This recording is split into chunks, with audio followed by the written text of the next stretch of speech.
We have some people arriving. Hello and welcome.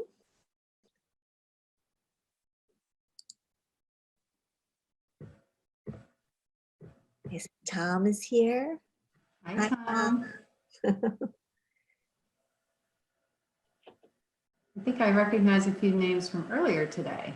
Ah. Taking advantage of all these webinars all week. That's great. Yeah. Welcome. I see more people arriving.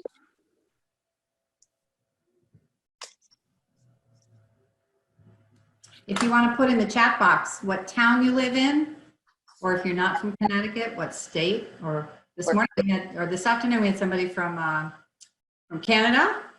Yeah. I'm trying to think where else we had people from. So feel free to type in the chat box where you're from.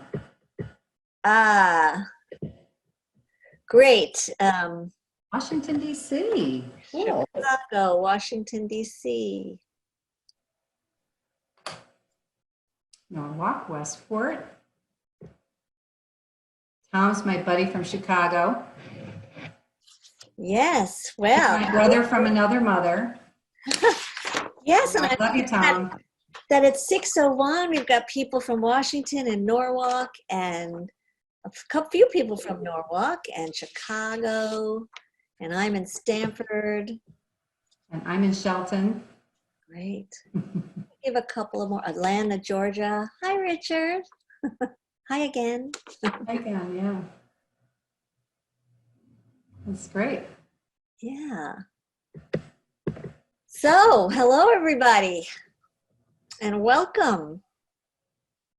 I'm Judy Garfinkel, and I am president-elect of the International Coaching Federation Connecticut chapter. And as you arrive, please just put in the chat where you are located right at this very moment. I'm thrilled to welcome you today to today's webinar this evening. And the sun is still out here, which is wonderful. Conflict is like a campfire. Don't be the kindling. We here at Connecticut, the Connecticut chapter of the International Coaching Federation, are excited for today's terrific offering, which is part of Raise the Bar webinar 5 Themes, 5 Days of Learning, which is our free series of webinars that bring together individual professional coaches representing a wide variety of coaching specializations as part of International Coaching Week. During this week, International Coaching Federation members worldwide, all over the world, 140 chapters worth, celebrate the power of professional coaching to positively impact individuals, organizations, communities, and the world. So our free webinars will run this week between May 4th and 8th. The full schedule is also on our website at ICF-CT.org. And we hope you'll check it out and join us for some more. Before I introduce Monica Leggett, our presenter today, I just want to call your attention to some housekeeping. Some of us have been learning Zoom very quickly lately. Some are newer than others and some are old hands. So bear with me if you already know this, but I'm going to walk you through some housekeeping. As a webinar, we're in the webinar mode, which means that you can see Monica and I will disappear in a few minutes from your screen, but we cannot see you or hear you. You can, as you see, as you pass along underneath the bar, either at the top or the bottom of your Zoom screen, you'll see a question and answer, Q&A icon. That icon is a place for you to put questions for Monica or for me. Most likely they'll be from Monica. And I will keep abreast of those questions. And then there's also the chat box, which says conveniently chat. And there'll be moments today where you can send messages or answers to some of the things that Monica may ask you. And you can put that in the chat box. And it is open to all panelists and attendees, which means you can communicate with both Monica and I back and forth. There are also going to be some polls, and you don't need to worry about anything other than it will come up on your screen and you can answer the poll question and click submit, and then we'll take care of the rest. So I think that's all the housekeeping for now. If you're still coming on, welcome. I want to introduce you to Monica Leggett, who is the current president of the Connecticut chapter of the International Coaching Federation. She is our energetic and thoroughly committed leader. She is also a professional certified coach, and she's been working with individuals and couples and teams for over 12 years, working on everything from entrepreneur business building and management to life. Do you see me?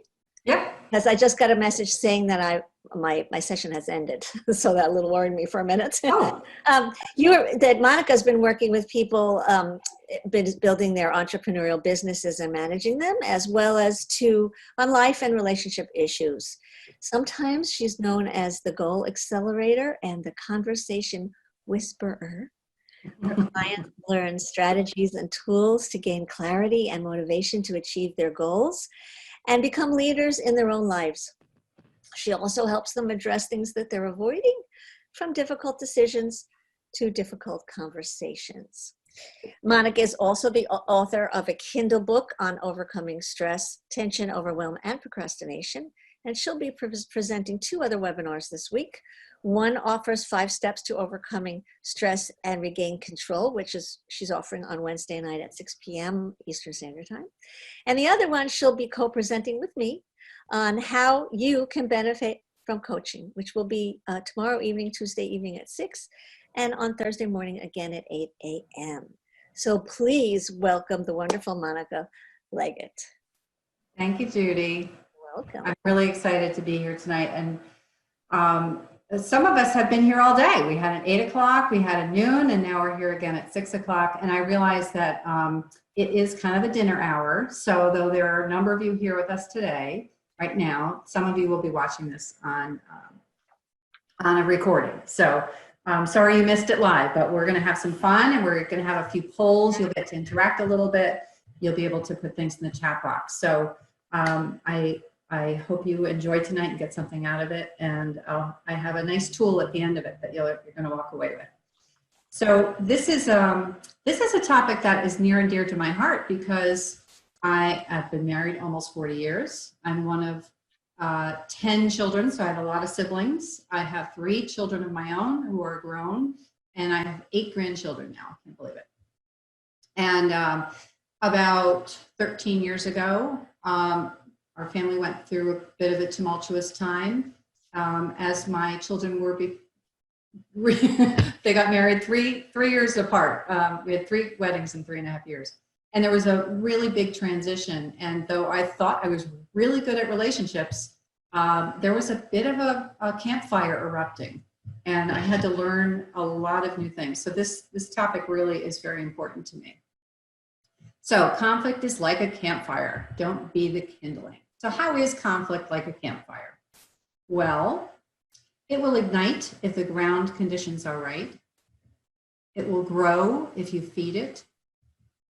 And you can prevent or put out the fire with the right skills and intentions.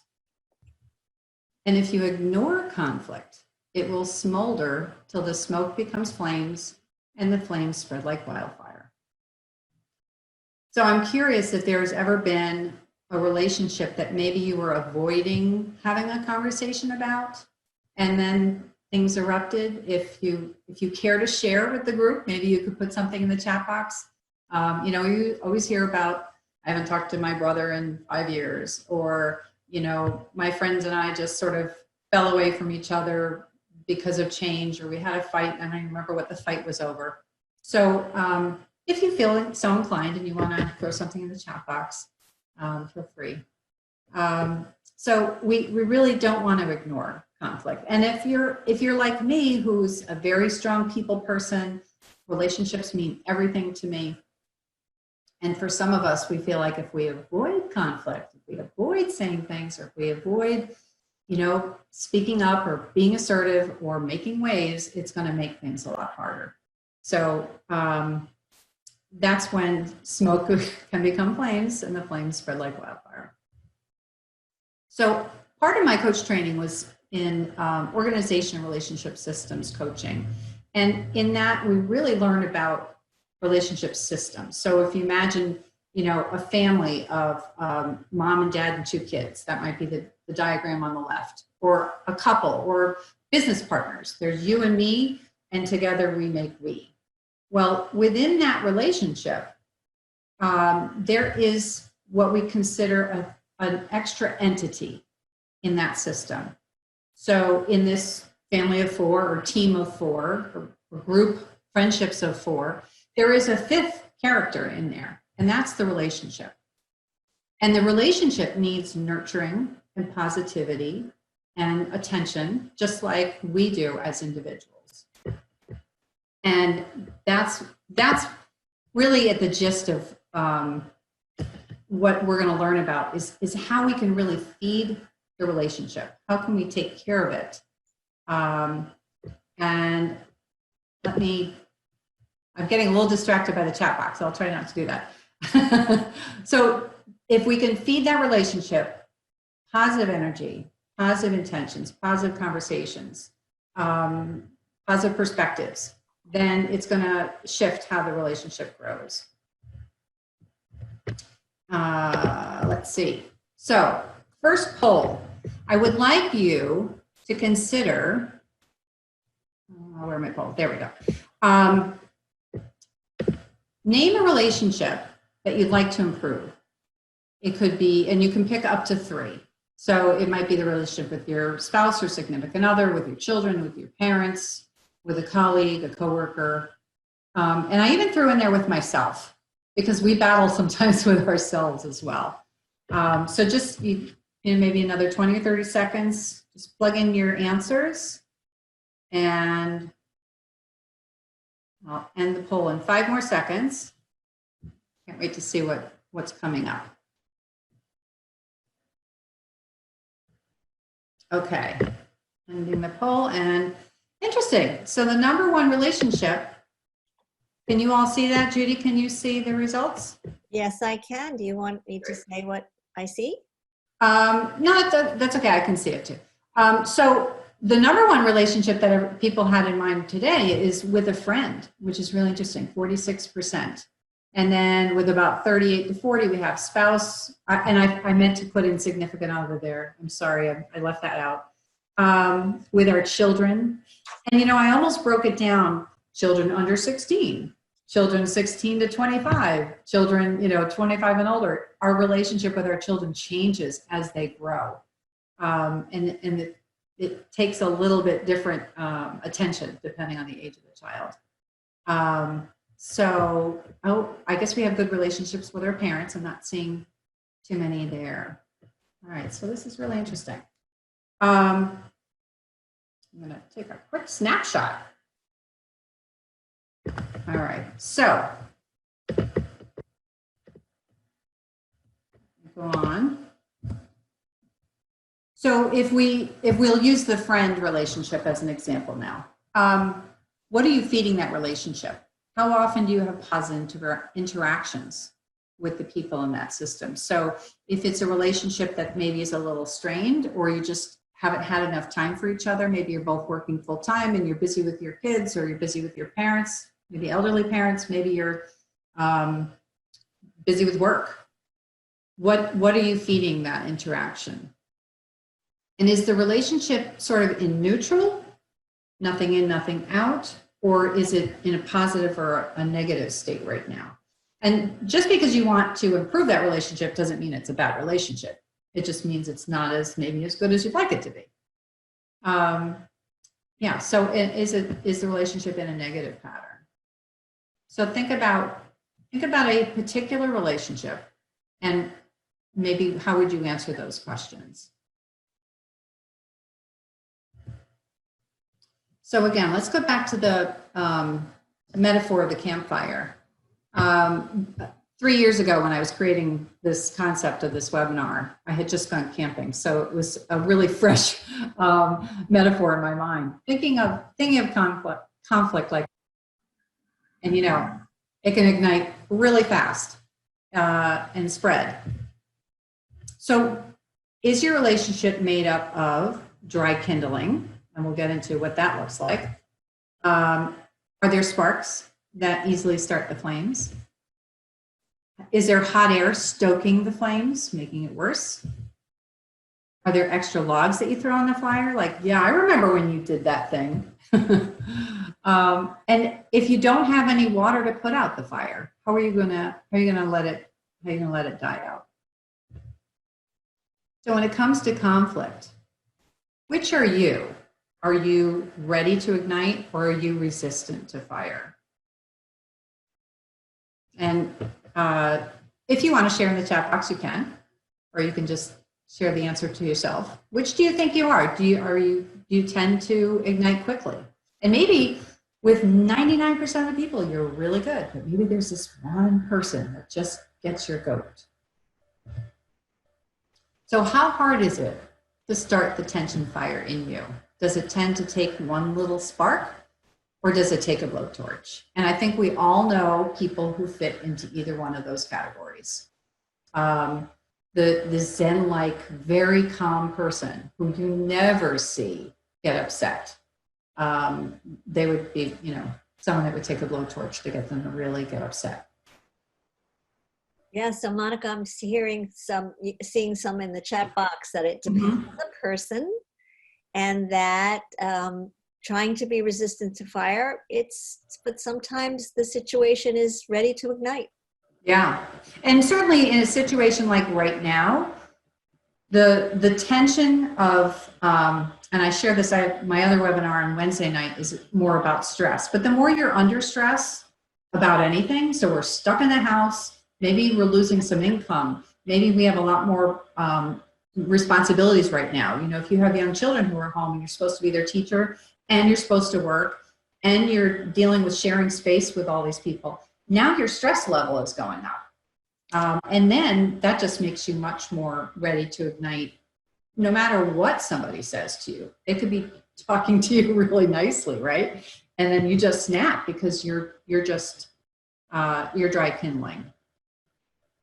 So let's see what else we have here. In times of stress, I want you to think before you speak. And I found this quote. There's a little magazine that I read called Guideposts, and it's faith-based, and there are really nice, heartwarming stories in it, and often some really fun quotes. So this one, it's easier to leave angry words unspoken than to mend a heart these words have broken.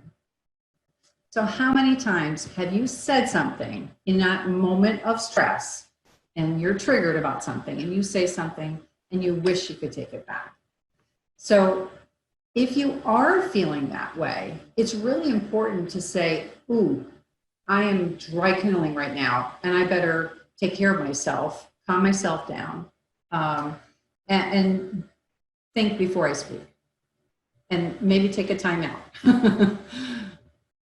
So conflict is affected by our self state, what state we are in, and our thoughts and our default habits, lots of things about ourselves. Conflict is also affected by others, whoever we're around, and sometimes they are completely innocent and we're taking it the wrong way because of how we are. And then sometimes by outside forces. And again, I created most of this webinar about 3 years ago. It had nothing to do with the coronavirus or pandemic or being stuck in your house for however many weeks it's been now, 7. We could have been talking about 10, 12 years ago with the last Great Recession, or, any other outside force that's going on, or maybe at work, maybe there is some new system they're installing. I remember when I used to work at Bridgeport Hospital, I think in 12 years that I worked there, they installed maybe 4 different computer systems that we had to learn. And every time there would be all this resistance and all of this conflict and anger about these things that they're making us do. So that's a whole nother story. So conflict is affected by all these things. And now if we focus on yourself, what affects you? What makes you most likely to be dry kindling? What keeps you more resistant to flames? So you're dry kindling if you're not taking care of yourself, if you're not getting enough sleep, if you're not eating well, if you're trying to do too much, all of those things that force, build stress on you. And also, if you're not careful about your mindset, if you're focusing on the problem all the time, you're not giving yourself a chance to accept what's going on and think more about the outcome that you want. And we'll talk about that a little bit later. So things that help keep you more resistant to the flames are the self-care and the acceptance, and we're going to get into some of these antidotes later. Here's another question. What steps can you take that are sustainable? I see Wendy has raised her hand. Judy, do you want to let her speak? I'm assuming you have a question, Wendy? I don't, hold on a minute. We're learning this whole webinar platform, so I think we just have to unmute her.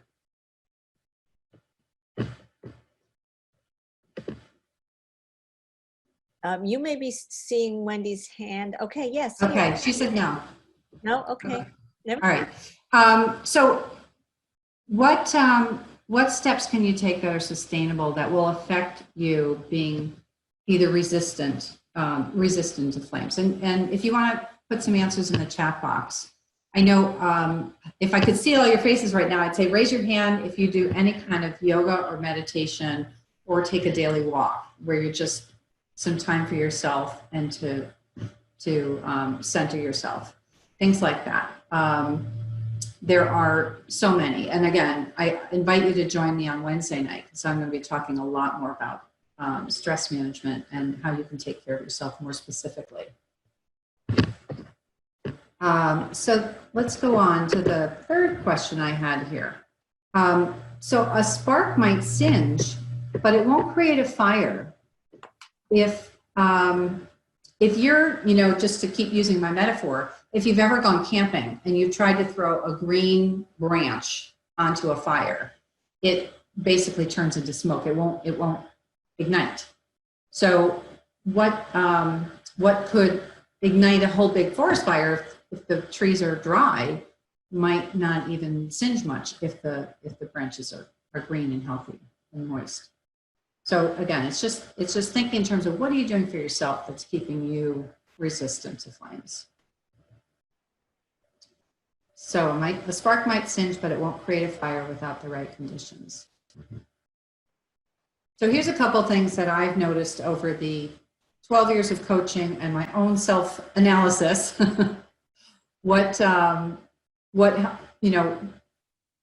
cause a problem for me? If I overpromise, if I avoid conflict, as I said, if I seek out a rescuer. There's a great book by David Emerald. It's one of my favorite, and I talk about it in the other webinar as well.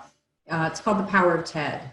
And if I am always waiting for someone else to fix something or hoping that someone will come in and rescue me, and maybe not literally, but if you're giving someone else the power to save you, then you're not taking sort of self-agency or ownership for what you're going to make happen.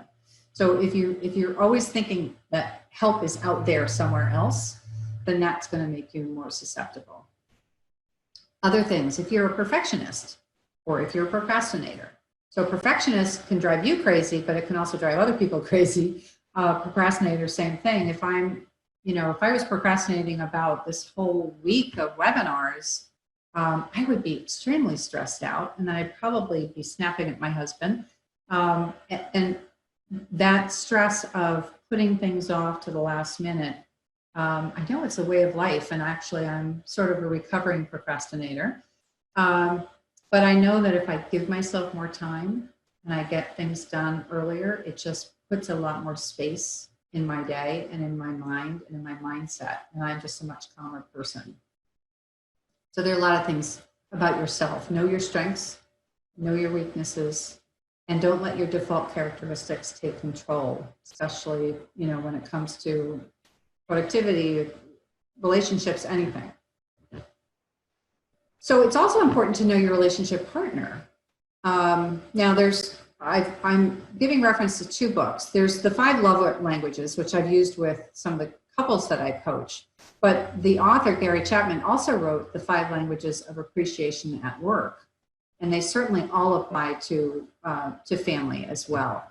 So words of affirmation, great job, appreciation, acknowledgement.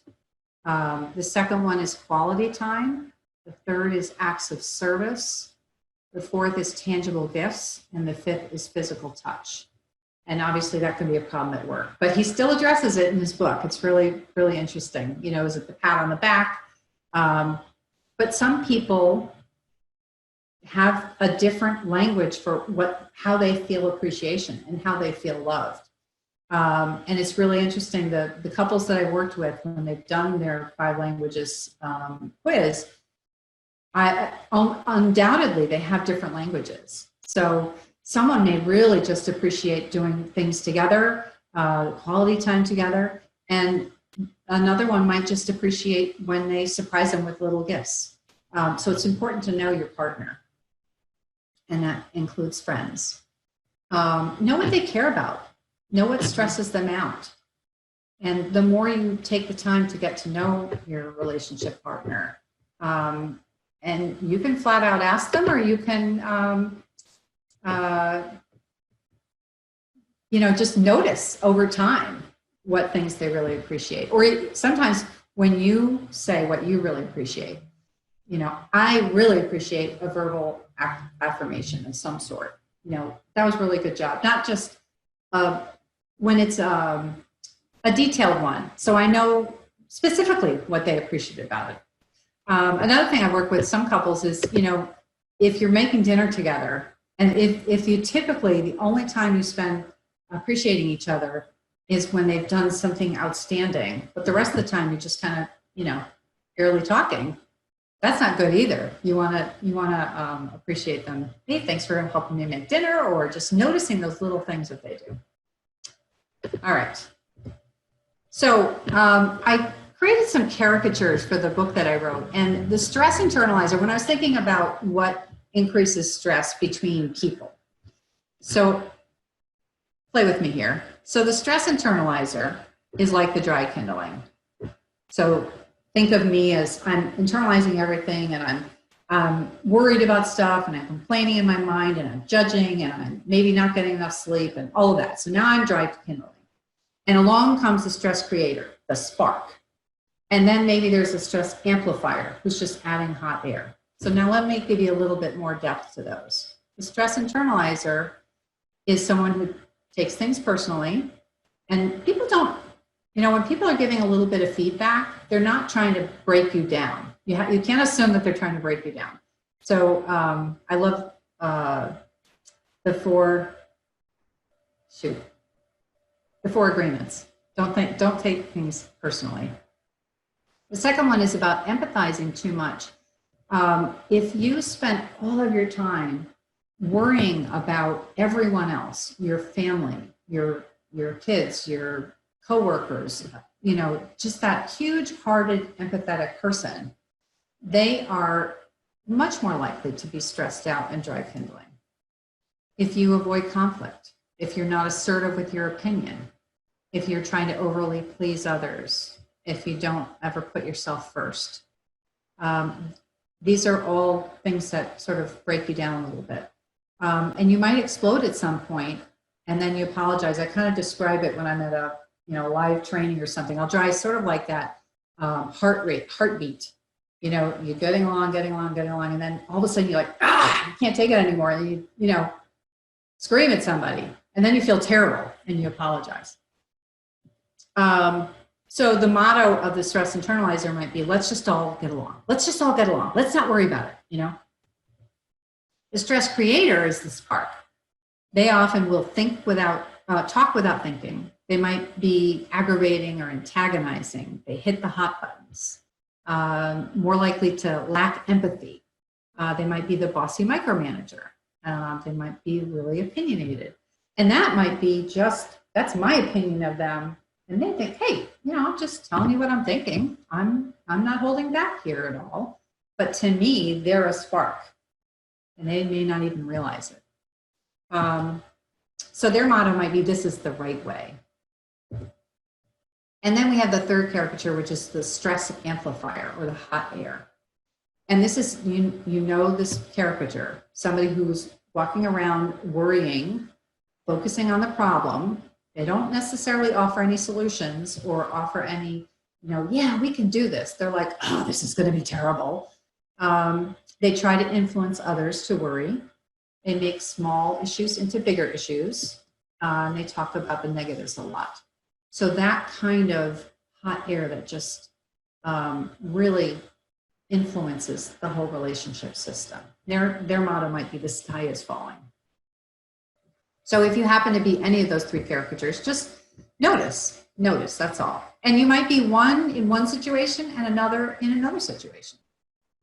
So here's a few thoughts, and maybe if you want to put something in the chat box, what logs do you and others put on the fire? So is it your thinking? Am I only focusing on the problem? I can guarantee that will bring you down and make you feel more stressed out.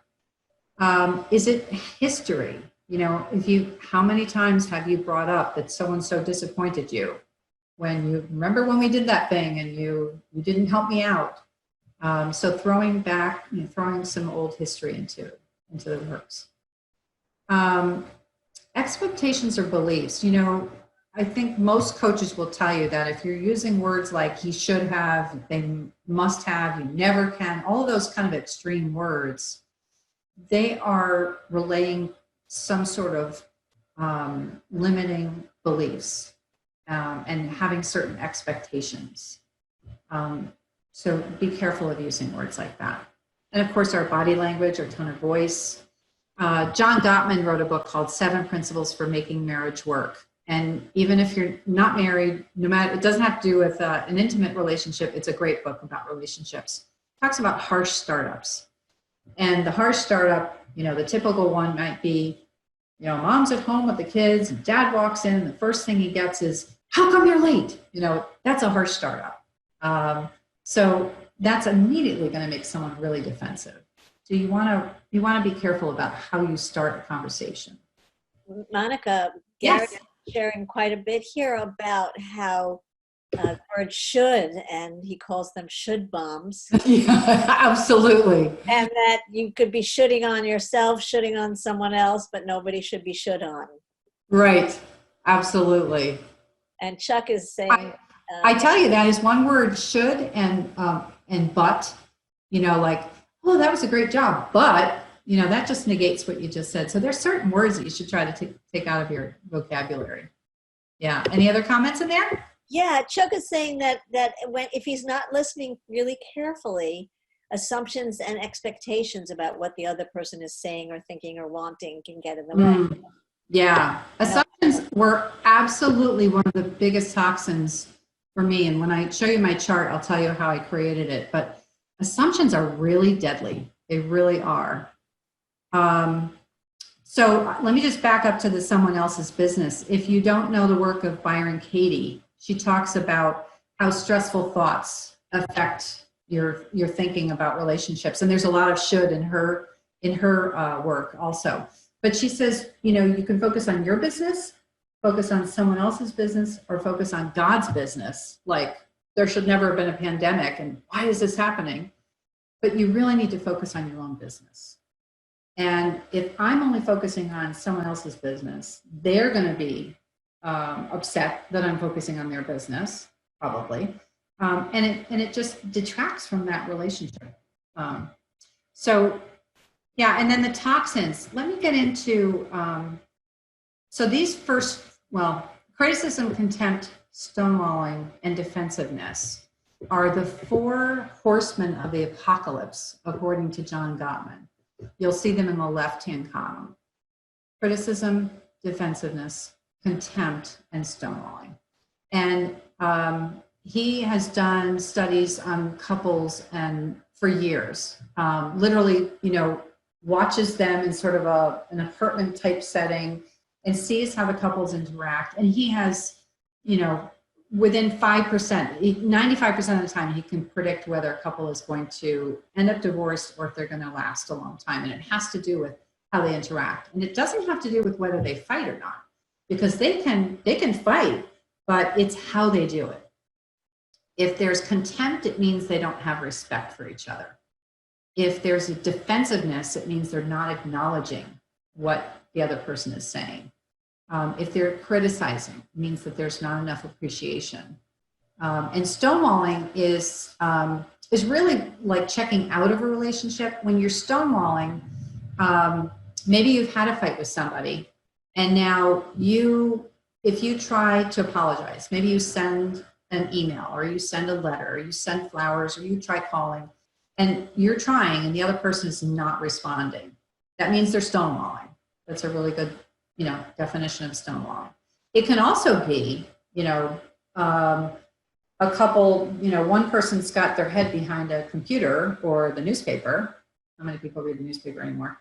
And they're just totally ignoring. They're shutting out their partner. That's stonewalling as well.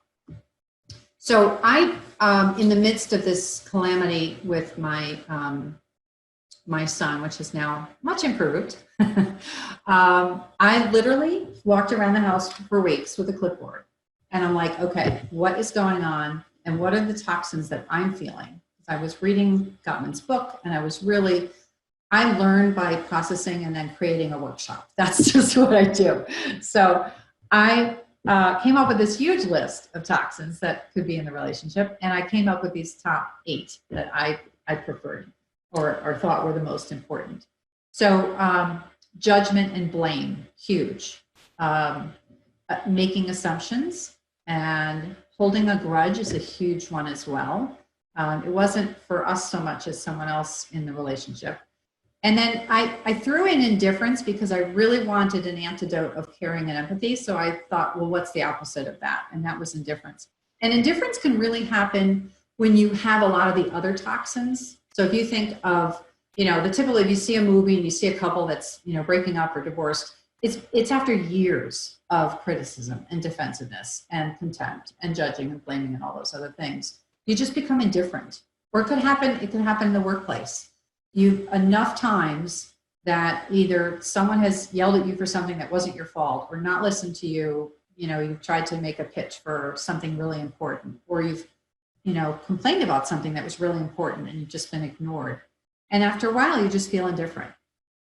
So any of the toxins on the left could be in a personal relationship, they could be in a business relationship, it could be in a family relationship, any kind of system.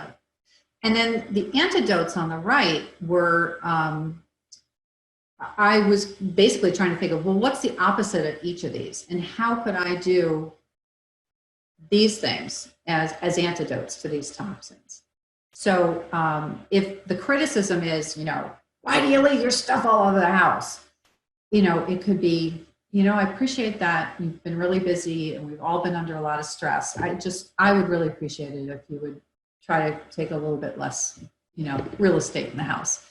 So if you soften how you're saying something and also just try to appreciate what do they do, think of all those years as a teenager and all they hear is, why is your room such a mess? Did you do your homework? All of that constant, maybe criticism or nagging, and not enough of the appreciation and acknowledgement and pats on the back. Gottman talks about needing a 5-to-1 ratio of positive to negative interaction. So if we're doing all the stuff on the left, or even if we're just not doing anything on the right, if it's all kind of neutral and there isn't enough positive interaction, you're still going to have a depleted relationship. Monica, there's a question in the Sure. chat. If there are people that are important to in your life that you see are holding a grudge or stonewalling or blaming each other or all of it, yep. It's your hope that they can move beyond these toxins and get to these antidotes that are here. Mm-hmm. And you help. How can you help them? I'm assuming that's what's meant. Yeah. So I think everything starts with yourself. And obviously, sometimes when you spot it, you got it. And that was certainly the case for me. I didn't realize how defensive I was and how many assumptions I was making. So sometimes you have to do a little self-reflection and see, what can I do? And that's going to lend itself to my next steps I'm hoping to do with this group is what can I do to improve at least my side of the relationship? And how could I have a conversation? Some of what relationship coaching is about is having a facilitator in the conversation with you. And I know it, probably feels like therapy or something, going to couples therapy, but it can be just about what could we do that would be a little bit better? What's one step in the right direction? Just having a little bit more positive time. And I've worked with couples who are getting ready to get married. And sometimes you just need like non-wedding time, right? We just need to have positive time where we're not focusing on anything, any of the problem or the issue. We're just focusing on what we want and what's fun and what's strong within us. So you can't really go and point to somebody and say, you're being too negative or you're making assumptions without, and obviously that's just going to put somebody in a defensive position, right? I don't know if I've answered the question enough without knowing exactly what circumstances, but it really has to start with you before you point or blame or ask the other person to do any change. So I'm gonna launch a poll, and I want to just see which toxin do you feel like you default to the most. Let me just get to my poll here. All right, which toxin do you think you default to the most? And as I said, I know for me it was defensiveness more than anything. But I'd love to hear what you guys think is your most frequently used toxin. We'll just take maybe 30 seconds.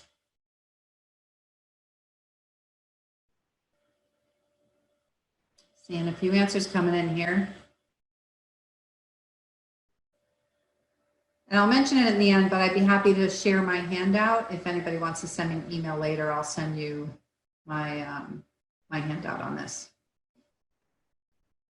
Defensiveness seems to be winning the day. All right, you got 5 more seconds. Hit submit. All right. Okay, ending the poll. Let's share the results. So it was a variety of everything. Contempt, I'm glad to see nobody was. Contempt is like the worst of all of the 4 horsemen that Gottman talks about, because that really just means there's no respect left at all with contempt. But defensiveness, people can be defensive without even realizing that they're doing it. And they don't realize the impact it has. So if someone's complaining to me about something that I'm doing and I'm getting defensive back, it really sounds like I'm saying, well, you're wrong. I wasn't doing that bad thing. And the reason why I was doing it is because this, maybe I'm giving excuses. Whereas if I just say, wow, I'm sorry you feel that way. Let's see, what is it that I'm doing? What could I do better? If there's some way that you can take that information in without sort of deflecting it back. So the next ones are stonewalling or judgment and blame. Yeah, so there's a variety there. Okay, so let me share a few more things about John Gottman. So his recommendations, as I said, keep at least a 5-to-1 ratio of positive to negative interaction. Every time that you're complaining about something or you're, blaming or judging, you need to be positive. And appreciation and acknowledgement, as my good friend Tom, who's with us tonight, will say, those are 2 of probably the easiest positive antidotes you can do. If you can appreciate one little thing. My husband, he gets mad when I have things spread out.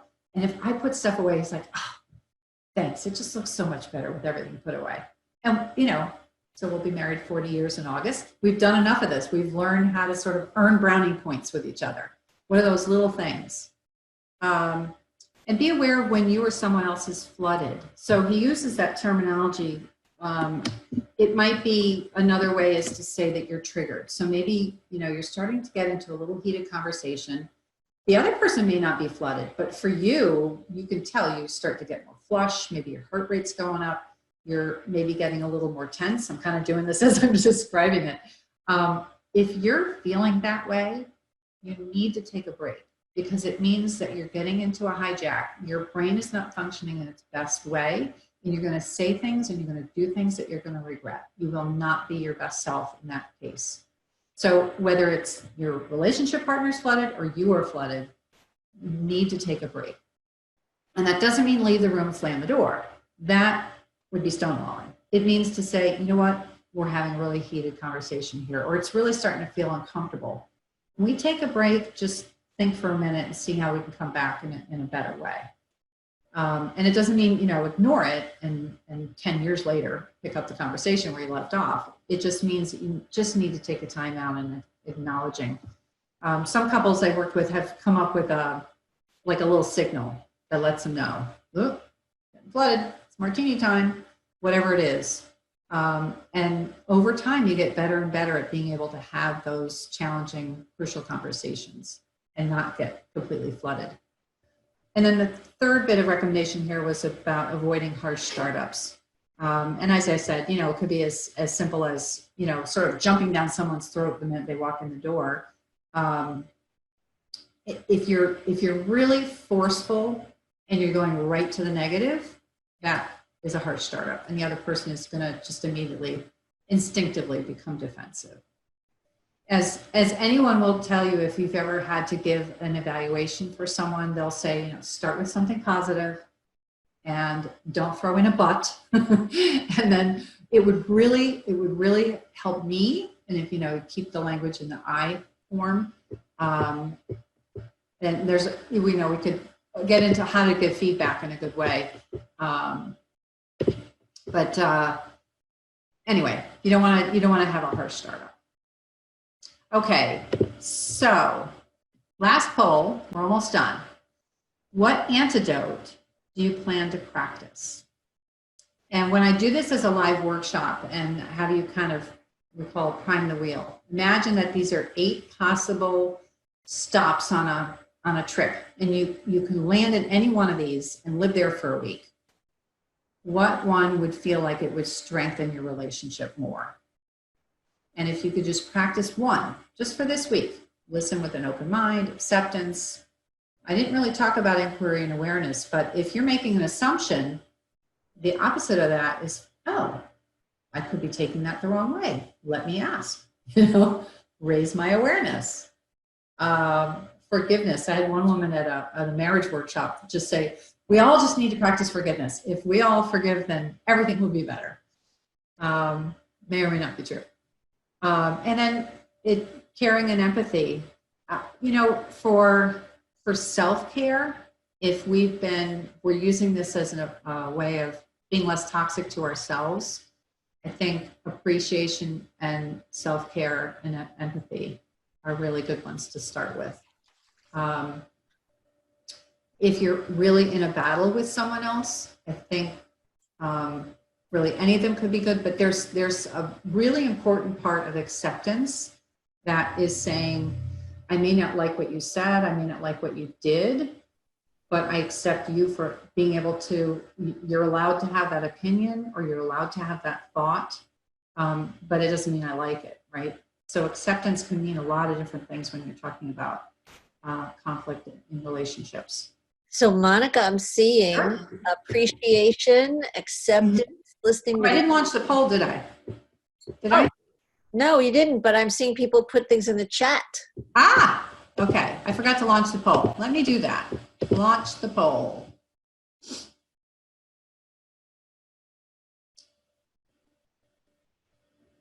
Now, sometimes when I'm working with relationships, whether it's in a team or a couple or a family or something like that, you can practice one of these a week. And if you get really good at, acknowledging, then move on to another one. Listening with an open mind or whatever you choose. Actually, listening with an open mind seems to be running ahead of the rest. I'll give you about 5 more seconds and we'll end the poll.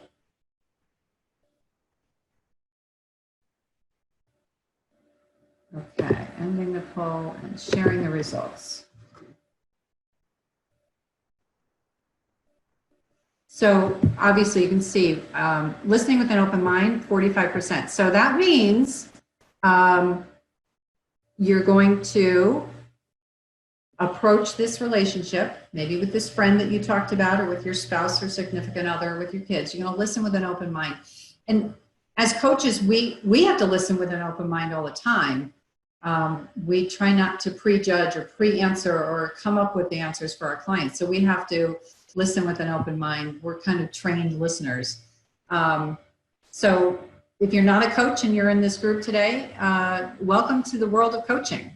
To be a coach-like person in a relationship means that you are sort of witnessing, partnering with who you're in relationship with, and you're just there and present with them. Monica, there's a question.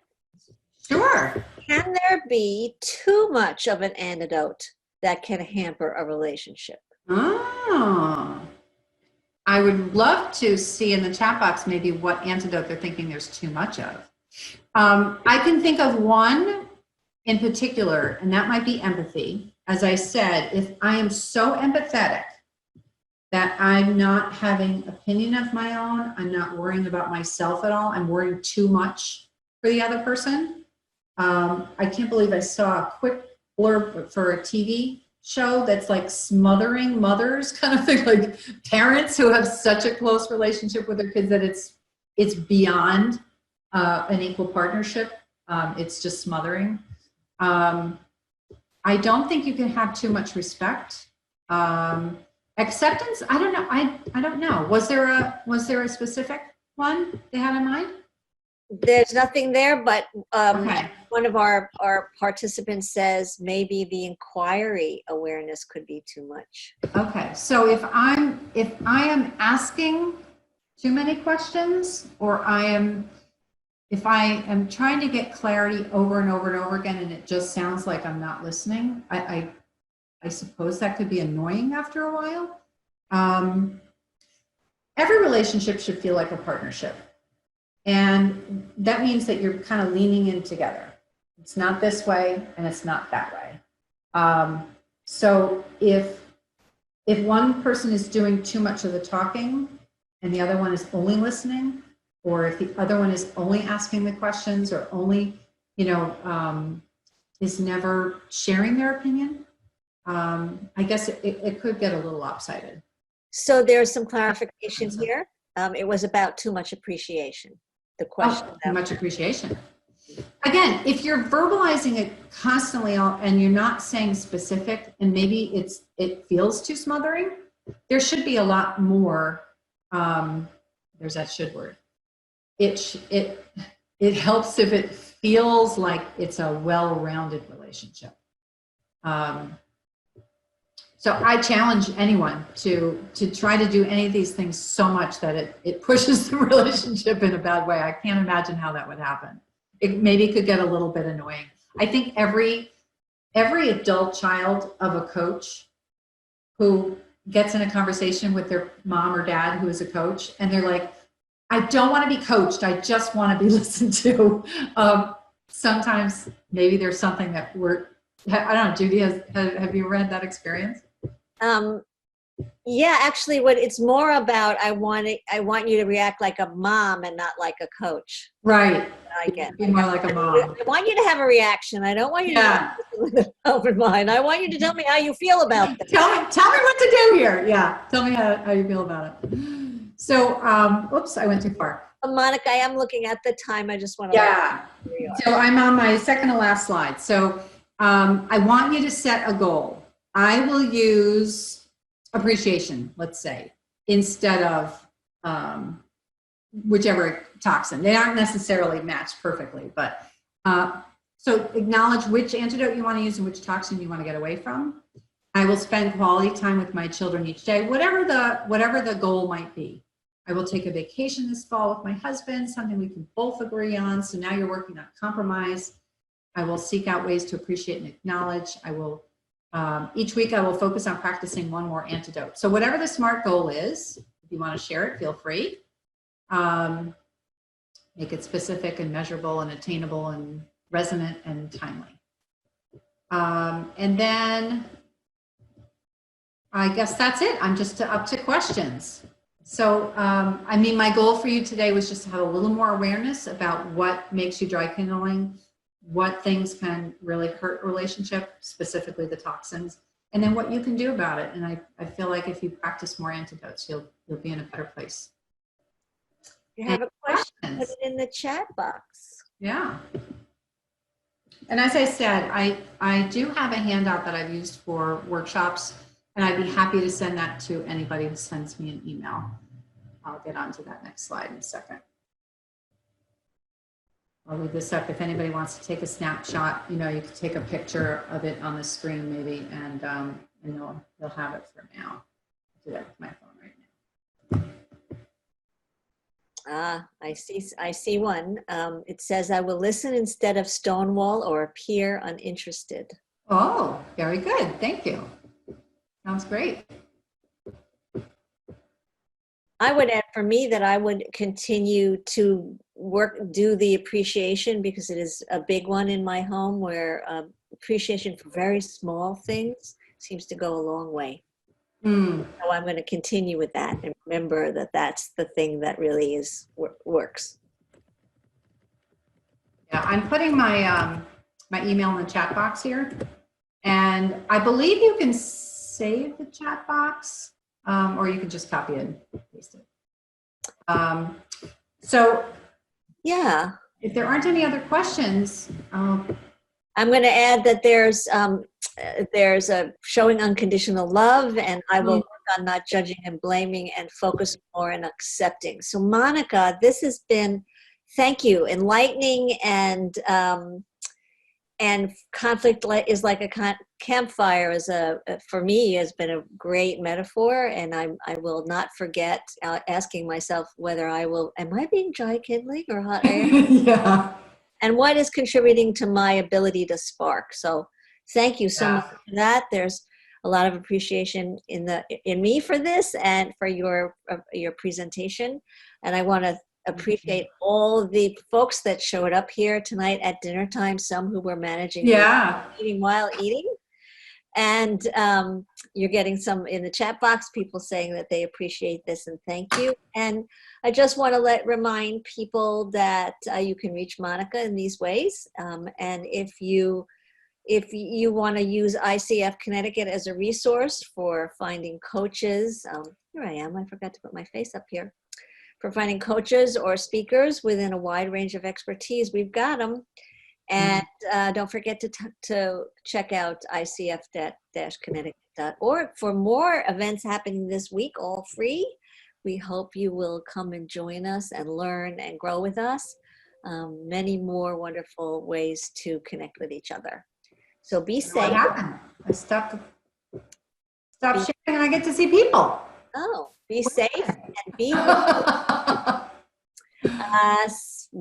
I think people disappear, but they didn't leave the meeting because I see them all here. Yeah. So I think it was when you stopped sharing your screens. Yeah, I didn't know something happened before that. Say thank you for coming to everybody. We hope this was inspiring for you, and that we'll see you again soon. Stay safe and stay well. Yeah, and answer the survey when it comes in. You'll get one within a day or two, and and you'll get a recording within a couple of days as well. So thank you all. I hope to hear from you. Bye. Bye. If you happen to be they're gone. There was one person on the phone. I didn't get to ask who they were. Oh, okay. Because I don't think they can see the chat box from the phone. Okay. So before you sign off, there's still one person on. Okay. But before you sign off, I wanted to tell you that